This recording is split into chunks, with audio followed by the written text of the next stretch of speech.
하나님 말씀 이사야서 33장 18절 말씀 보도록 하겠습니다. 우리 같이 봉독합니다. 내 마음은 두려워하던 것을 생각해내리라. 계산하던 자가 어디 있느냐? 공세를 계량하던 자가 어디 있느냐? 망대를 계수하던 자가 어디 있느냐? 아멘. 저는 오늘 그리스도인의 계산법에 대한 이야기를 하려고 합니다. 여기서 말하는 계산은 물건값 계산하는 이런 계산 아니고요. 살면서 계획하고 계산하고 예상하는 것에 대한 그 방법을 오늘 좀 말씀을 드리고 싶습니다. 2008년도에 아주 재미있는 프로그램이 하나가 만들어졌습니다. 패밀리가 떴다라고 하는 프로그램입니다. 이게 왜 재미있는 프로그램이라고 제가 얘기를 했냐면은 이때 나왔던 출연진이 이효리, 유재석, 윤종신 당대의 탑스타들이었습니다. 그런데 그 탑스타들을 모아놓고 이 프로그램에서 어떻게 했느냐? 알아서 노세요? 이런 거예요. 그 전까지의 그 예능 프로그램들은 뭔가 갖춰진 각본에 의한 이런 것이었다면은 이 패밀리는 떴다라고 하는 프로그램은요, 그냥 자기들이 알아서 뭔가를 하도록 하고 방송국 PD들은 옆에서 찍기만 하는 이른바 리얼 진짜 모습을 보여주는 그런 프로그램의 거의 첫 시작이었습니다. 그래서 굉장히 화제가 됐었고요. 이런 프로그램 뒤에 나온 것이 우리가 아는 1박 2일 런닝맨 등등등, 그러니까 뭔가 통제하는 것이 아니라 출연진들이 알아서 하라고 하는 그런 프로그램이었습니다.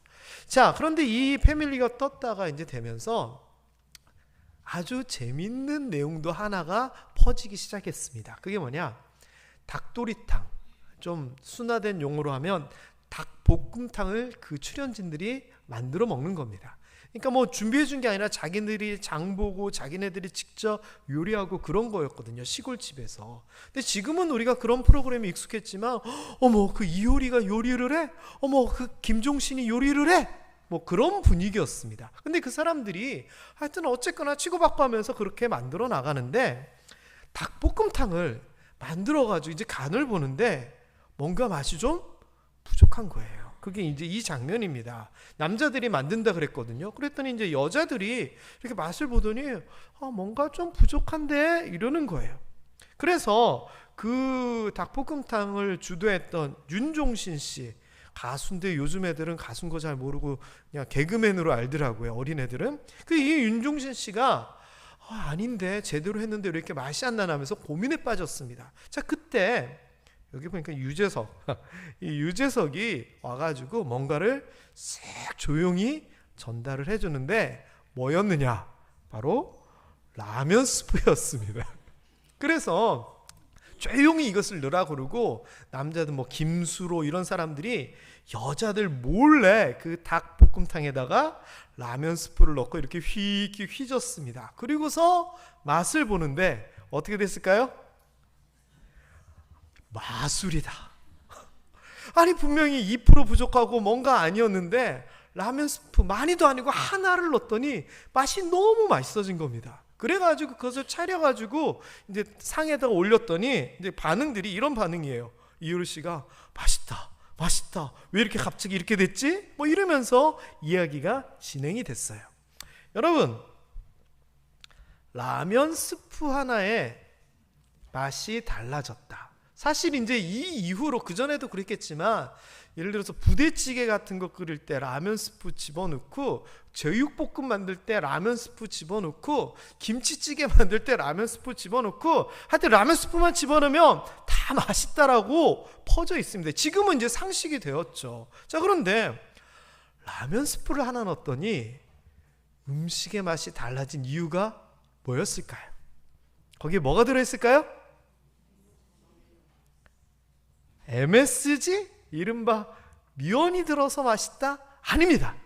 왜냐하면 이때는 이미 농심에서는 라면 스프에다가 MSG를 넣지 않던 때입니다. 그래서 누군가가 MSG 때문이 아니다, 이 라면 스프에는 이런 것들이 드러났다면서 그 방송 조금 직후에 글을 하나 올리면서 분석을 했는데 라면 스프 하나에 뭐가 들어있느냐? 고춧가루 관련된 게 들어있고요, 소고기, 분말 뭐 이런 것들이 들어있답니다. 그리고 마늘, 양파, 생강, 후추 등 각종 양념이 골고루 들어가 있고요. 또 중요한데 우리가 아는 그 신라면 스프였거든요. 신라면의 특유의 맛은 표고버섯이 들어있어서 그렇답니다. 그리고 간장, 된장처럼 간을 하는 그런 것들도 들어있었고요. 파, 당근과 같이 맛에 감칠맛 같은 걸 올려주는 이런 채소도 들어있더라라고 하는 겁니다. 여러분 아셨어요? 저도 MSG 덩어리인 줄 알았는데 이렇답니다. 그래서요, 이런 생각을 좀 해봅니다. 라면 스프 하나 넣으면 닭볶음탕이, 부대찌개가, 김치찌개가 맛이 달라지는데 우리의 삶에도 우리가 살아가는 이 삶의 모습에 뭐 하나만 착 첨가가 되면 완전 달라지는 거, 그런 게 있다라는 것을 오늘 말씀드리고 싶습니다. 우리 인생을 이렇게 살아갈 때 내 노력도 있고 뭐도 있고 내가 앞으로 하려면 이렇게 하고 저렇게 하고 계산을 하잖아요. 그런데 우리가 빼먹고 있는 게 있습니다. 그거 하나가 들어가면 완전히 달라집니다. 자, 일단 오늘 본문에 보면은 계산하는 사람이다 라고 하는 표현이 나옵니다. 자, 그런데 이 계산하는 사람이다라고 하는 말은 사파르라고 하는 단어를 하는데 그냥 수학 계산하는 그런 게 아니라 계수원, 사람 수를 세고요. 군사를 모집할 때 뭐 나이나 이런 것을 다 맞춰서 세고요. 비서나 서기처럼 행정적인 어떤 것들을 계산하고 학식이 있어가지고 뭔가 계획을 짜는 그런 사람을 이야기합니다. 그런데 이 계산하던 자는 당시 시대를 가지고 보면은 계수를 따져 셈하던 자라고 공동번역에서 번역됐는데 다른 성경에서 보면 너희를 다스리고 너희를 위해서 억압하는 사람을 얘기하는 거였습니다. 그러니까 지금 이사야서는 너희가 죄를 지어가지고 심판을 받을 거야 라고 할 때 그 심판을 받는 가운데 그들을 괴롭히고 다스리고 어렵게 했던 사람이 있다, 그런 사람들이 있는데 그 사람을 지금 뭔가를 딱 살펴보면서 계산을 하는 그런 사람이라고 표현을 한 겁니다. 그 다음에 두 번째 또 어떤 사람이 있냐, 계량하던 자가 있다라고 합니다. 공세를 계량하다. 여기서 말하는 공세는 바칠 공자입니다. 조공을 바치다 할 때, 그 다음에 세금 세자입니다. 그래서 공세를 계량하던 자는 이스라엘 백성들의 상황을 살피면서 저 다른 나라 또는 왕에게 세금을 바치기 위해서 뺏어가는 세리 같은 사람을 얘기하는 겁니다. 그리고 이러한 표현은 사실은 굉장히 부정적인 표현인 거죠. 그 다음에 또 어떤 사람이 여기에 나오냐면은 망대를 계수하다라고 하는 표현이 나옵니다. 이 망대는요, 높은 어떤 초소 같은 것을 얘기하는 건데요. 이게 왜 망대를 만들었을까요? 보통 성벽에다가 망대, 망루를 세워서 적이 오는지 살펴보는 거잖아요. 근데 여기서는 그런 의미가 아니라 망대를 세워서 오히려 너희들 이스라엘 백성들을 감시하고 뒤를 밟고 했던 사람들이 내가 얘네들을 좀 감시하고 이렇게 살펴야 되는데 망대가 몇 개 있지? 여기도 세워서 감시해야 되겠다. 이런 의미로서의 망대를 계수하는 사람이다 라고 얘기하고 있습니다. 자, 그런데 중요한 것은 이 사람들 입장으로 좀 생각을 해보면 이스라엘 백성들을 다스리기 위해서 치밀하게 계산하고 계량하고 살폈다라는 겁니다. 그래서 이스라엘 백성들이 그 사람들을 두려워했다라고 하는 겁니다. 자, 그런데 지금 여기에서는 무슨 얘기를 하냐면은 전에 너희를 계산하고 계량하고 측량하고 조사하고 살피던 그들이 있는데 어떻게 됐느냐? 어디 있냐? 지금은 없다라고 하는 겁니다. 그렇게 너희를 괴롭히던 악한 그 강포한 백성들은 이제 어디 없어져 버려서 너희가 못 볼 것이다 라고 이야기를 합니다. 다시 얘기하면 이스라엘 백성들을 억압하기 위하여 계산, 계획, 계량 살피던 사람들의 결과는 실패했다는 겁니다. 존재가 없어져 버렸다는 겁니다. 자, 그런데 이 이사야서 33장에는 또 어떤 사람이 있느냐? 이렇게 나쁜 사람들이 억압을 하고 괴롭혔을 때 그 밑에서 힘들었지만 그럼에도 불구하고 믿음을 지키며 하나님의 뜻대로 살던 사람이 있었다라고 얘기합니다. 그 사람들을 뭐라고 표현하냐면은 공의롭게 행하는 자, 정직히 말하는 자, 남에게 뺏은 토색한 재물을 가증히 여기는 자, 뇌물 안 받아요라고 손을 흔드는 자, 귀를 막아가지고 악한 사람의 꾀를 듣지 않는 자, 눈을 감아 악을 보지 않는 자들이 그런 가운데 있었다는 겁니다. 자, 그런데 계획하고 계산하고 압박하던 사람들은 다 없어졌지만 하나님 뜻 안에서 바르게 살려고 했던 사람들은 어떻게 되느냐? 그는 높은 곳, 표준세 번역에 보면 안전한 곳에 거하게 될 것이다 라고 이야기를 합니다. 그래서 이 이사야서 33장에는 두 종류의 사람을 딱 대조를 하는데, 자신들의 계획과 자신들의 계산과 지금 가지고 있는 힘을 믿고 사는 사람과 힘들고 어렵지만 하나님을 경외하며 하나님의 뜻과 말씀대로 사는 사람으로 구별을 합니다. 그러면서 이야기하기를, 이 사람들, 자기의 계산대로 사는 사람들은 어디로 갔는지 모르게 없어졌지만 하나님을 경외하며 공의대로 사는 사람은 안전하게 살아남았더라라고 이야기를 합니다. 여러분, 죄송합니다만 제가 좀 여쭤보겠습니다. 여러분의 삶에 있어서 나름대로 계산과 계획과 노력을 가지고 지금 살아가고 계시잖아요. 그렇다면 여러분은 두 부류 중에 어느 부류에 해당된다고 스스로 평가가 되실까요?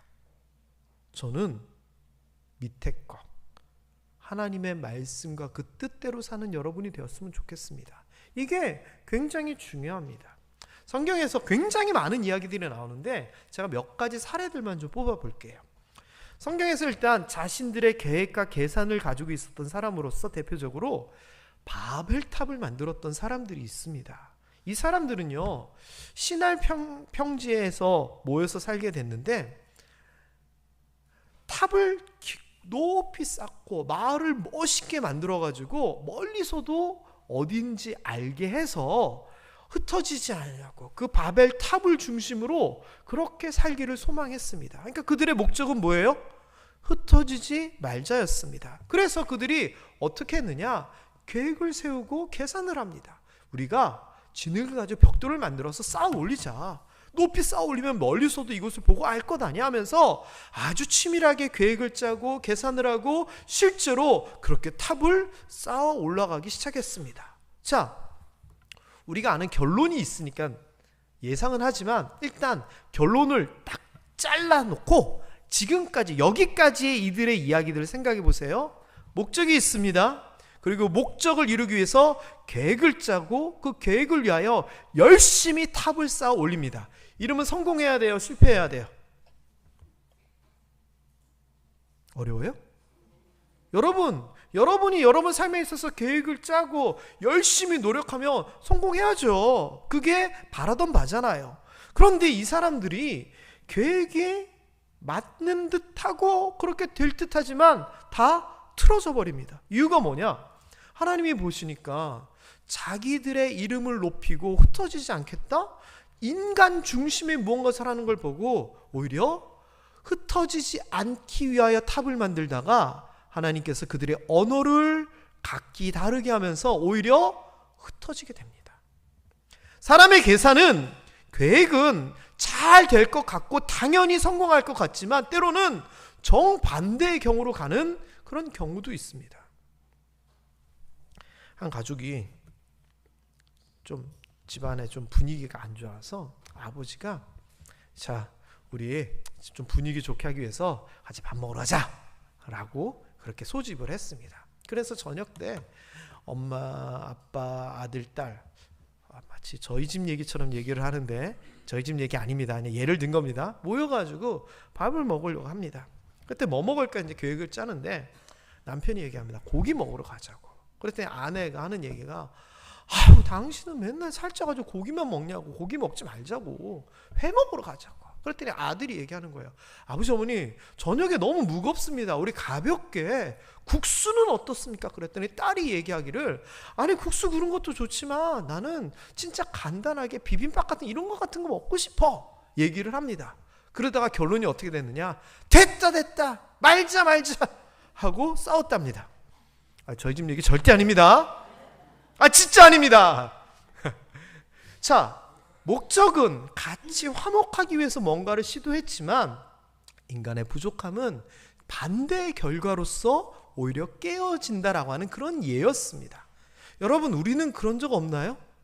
뭔가 잘 되기 위해서 계획을 세우고 생각을 하고 계산을 했지만 오히려 반대의 결과가 나온 적 분명히 있을 겁니다. 또 어떤 일들이 있냐면은 바로왕의 이야기입니다. 바로왕이 모세가 백성을 내어 보내달라고 했을 때 거절했다가 10번의 재앙을 당하게 되고 보내게 됩니다. 자, 그러다가 이제는 생각을 하기를, 안 되겠다, 다시 잡아오자 라고 생각을 합니다. 그래서 백성들을 데리고 병거 600대, 모든 병거 많은 군사들을 데리고 그들을 쫓아갑니다. 그래서 비하이롯 곁 해변에 이스라엘 백성들이 홍해 앞에 해변에 진을 쳐놓은데 그 목전에 이르게 됩니다. 자, 이스라엘 백성들은 저 앞은 홍해라서 갈 수가 없고 양쪽은 애굽의 두 요새들이 있어서 가지 못하고 뒤쪽은 바로왕의 군대들이 병거를 이끌고 옵니다. 자, 이제 우리 결과는 또 생각하지 말고 그 당시의 상황만을 가지고 봤으면은 바로왕이 이스라엘 백성들을 잡았을까요? 바로왕이 졌을까요? 당연합니다. 바로왕은 당연히 생각하기를, 우리가 군사를 이만큼 이끌고 가면 쟤들은 도망도 못 가고 우리한테 잡힐 거야 라고 생각한 겁니다. 그래서 병거 600대 병사들 다 데리고 와서 걔네들이 200만 명이나 되지만 군대도 아니까 우리가 2만 명 이 정도의 군사가 있으면 이겨, 다 생각하고 쫓아갔을 겁니다. 그런데 어떻게 됩니까?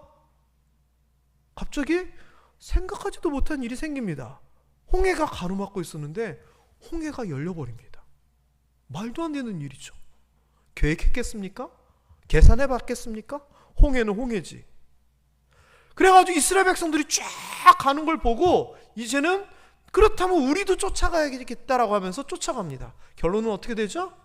물들이 다시 덮어지면서 다 빠져 죽습니다.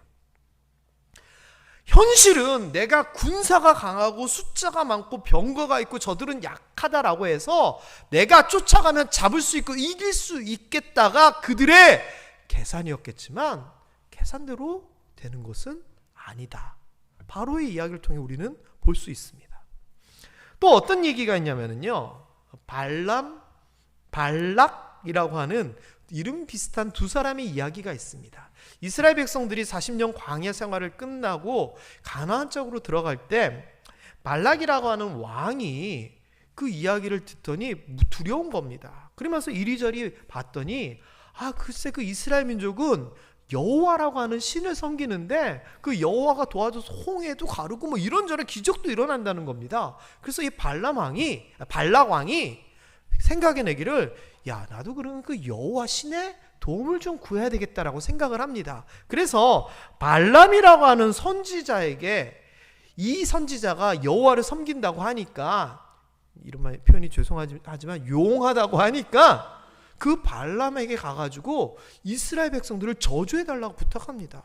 근데 발람은 아닌 건 알지만 돈 주고 계속 간청을 하니까 마지못해 허락을 하게 돼요. 그런데 이 두 사람의 계획이 틀어집니다. 왜 틀어지냐면은 저 이스라엘 백성들이 보이는데 가가지고 이 발락 왕이 발람한테 자 이제 여호와한테 기도하고 해서 저주해줘 그랬더니 알겠다고 발람이 저주를 한다고 입을 여는데 저주가 아니라 축복이 나오는 겁니다.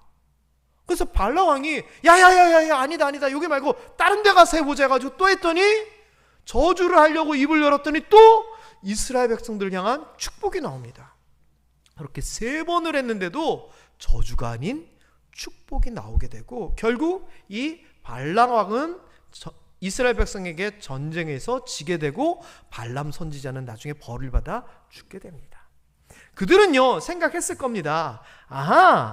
여호와라고 하는 그 신에게 빌면 되겠구나. 아하, 발람이라고 하는 선지자를 통하면 되겠구나. 오호, 안 온다고? 그래, 돈 더 주고 귀한 사람들 보내서 그래, 온다고 하네. 됐다! 이제 저들을 저주하면 우리가 이기겠지. 그런데 그 왕의 생각대로 되지 않았습니다.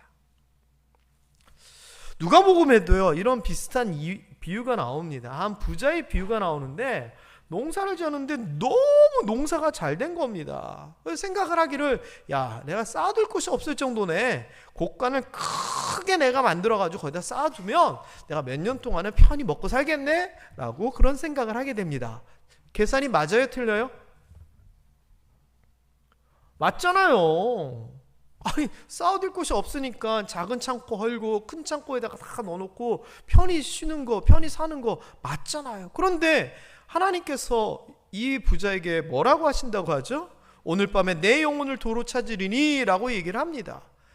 이 부자는 도저히 생각하고 계산할 수 없었던 하나님의 이야기입니다. 자, 그렇다면요, 지금까지 내용들을 보면 이 사람들이 계획하고 계산하고 추진하고 준비하고 진행했던 일 잘못한 거 있습니까? 없습니까? 없어요. 그들 입장에서는 다 맞게 제대로 했어요. 그런데 결과가 계획대로 되지 않았어요. 특히 악인의 계산과 악인의 계획은 결과가 반대로 나왔어요. 잠언에서는요, 그래서 이렇게 얘기를 합니다. 다 같이 읽어볼까요? 사람의 마음에는 많은 계획이 있어도 오직 여호와의 뜻만이 완전히 서리라. 우리 마음속에 많은 계획과 계산과 생각이 있지만 뭐만 제대로 된다고요? 여호와의 뜻에 합당한 것만 제대로 세워지고 이루어진다는 겁니다. 다시 얘기하면 아까 그 사람들이 계획하고 계산했는데 뭐가 문제였냐?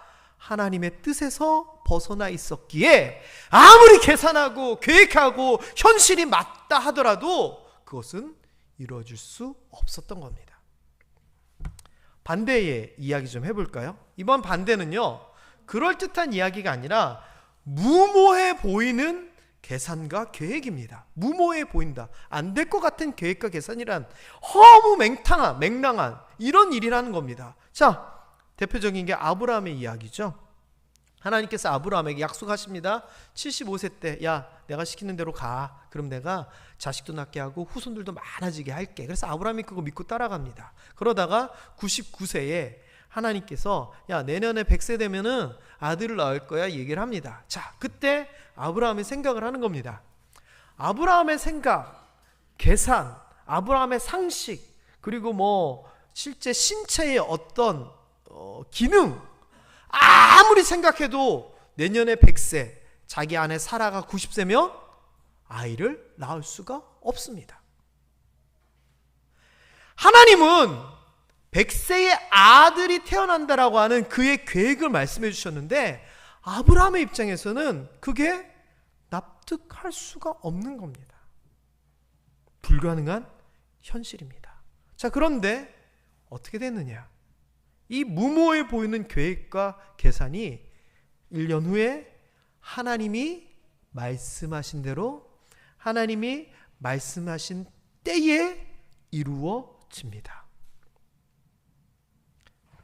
두 번째 이야기, 기드온에 대한 이야기를 살펴볼까요? 기드온이 미디안이라고 하는 적국과 싸움에 있어서 사람들을 모집합니다. 수만 명이 왔습니다. 그런데 하나님께서 두 번에 거쳐서 걸러내서 300명만 남깁니다. 자, 그러면 계산을 좀 해볼까요? 이 300명하고 십수만의 미디안 군사가 싸우면 누가 이깁니까? 계산해 보세요. 300대 10만이라고 치면 누가 이겨요? 그런데 하나님은 이긴다는 겁니다. 우리가 아무리 계산해보고 아무리 작전을 짜봐도 안 될 일입니다. 기드온이 무기로 뭐를 가지고 나갑니까? 그러면 탱크라도 미사일이라도 가지고 나가서 300명이 그렇게 싸웁니까? 아닙니다. 기드온이 가지고 나가는 것은 세 가지입니다. 나팔과 항아리와 횃불입니다. 아니 이거 갖고 어떻게 싸워요? 말도 안 되는 얘기잖아요. 근데 결과는 어떻게 되느냐? 300명이 항아리를 깨트리고 나팔을 불고 횃불을 들었더니 기드온의 칼이다 막 외쳤더니 한밤중에 어떻게 됐느냐? 하나님이 적들의 온 진영에서 친구들 자기들끼리 칼로 치고받게 하게끔 만들어 버립니다. 다시 얘기하면은요, 그들이 가지고 있었던 숫자, 그들이 가지고 있었던 무기 더하기 하나님의 말씀, 하나님의 도우심이 있었더니 다른 결과가 나타났다는 겁니다. 99세의 신체, 90세의 아이를 못 낳을 정도의 신체적 기능 더하기 하나님의 말씀은 100세의 이삭인 것처럼. 게다가 이것이요, 그냥 단순히 그렇게 된 게 아니라 이미 하나님께서 말씀하셨던 거예요. 사사기 6장 16절 그 앞부분에 보면 내가 너와 함께 있어서 한 사람하고 싸우는 것처럼 내가 만들겠다. 하나님께서 미리 약속을 하셨거든요. 그러니 기드온은요, 계산이 쓴 겁니다. 어떤 계산? 나는 300명하고 나가고 나팔과 횃불과 항아리 갖고 나가지만 뭐가 더 있다? 더하기 하나님이라는 겁니다. 또 볼까요? 다윗의 이야기입니다. 다윗의 이야기. 골리앗과 다윗과 싸움을 할 때 골리앗은 무기에 칼에 방패에 옆에서 돕는 시종에 덩치는 커가지고 큰 소리로 이리 나와! 자신만만했습니다. 그런데 다윗은요, 어떻게 나갔느냐? 칼을 군복에 차고는 익숙하지 못하므로 사울이 준 칼과 갑옷을 입고 시험적으로 걸어보다가 안 되겠다 하면서 갑옷도 벗고 칼도 안 가지고 나갑니다. 가지고 나갈 때 뭘 가지고 나가느냐? 막대기를 가지고 나가는데 뭐 하던 막대기일까요? 양치던 막대기 갖고 나갑니다. 진짜 짝대기 그겁니다. 그리고 시냇가에서 매끄러운 돌 5개, 그리고 그 돌을 던질 물매를 가지고 나갑니다. 자, 그럼 계산해 볼까요? 골리앗은 칼, 창, 단창, 갑옷 등등이 있고, 다윗은 뭐 있다고요? 막대기 더하기 돌 5개 더하기 물매, 이겁니다. 누가 이길까요? 누가 이길 거예요? 이것만 보면은 당연한 얘기 아닙니까? 골리앗이 얼마나 황당했으면, 야, 너 그거 뭐 개치던 막대기 뭐 나를 개로 하냐 양으로 하냐 이렇게 비웃을 정도였어요. 자, 그런데 여기에 한 가지가 더 다윗은 추가되는 게 있었습니다. 그게 뭐냐? 뒤에 나옵니다. 너는 칼과 창과 단창을 가지고 나오지만, 칼은 칼이고요, 창은 찌르는 거고, 단창은 뭘까요? 짧은 창, 던지는 짧은 창을 얘기를 하는 거예요. 그런 걸 가지고 오지만 나는 돌멩이 5개와 작대기와 물매? 아니요, 뭘 가지고 나간다고요? 여호와의 하나님의 이름을 가지고 너에게 나간다라고 얘기를 합니다. 그러면 다윗은 막대기 더하기 돌 5개 더하기 물매 더하기 뭐요? 하나님과. 이게 다윗의 계산법입니다. 이 앞에 이걸로 치면은 골리앗한테 이길 수 있지만 뭐가 있으니까 된다? 하나님이 있으니까 된다는 게 다윗의 계산이었습니다. 그래서요, 그리스도인의 계산법에 대하여 우리가 어떤 일을 해나갈 때 계산하고 계획합니다. 그런데 거기에 우리는 뭘 넣어야 된다고요?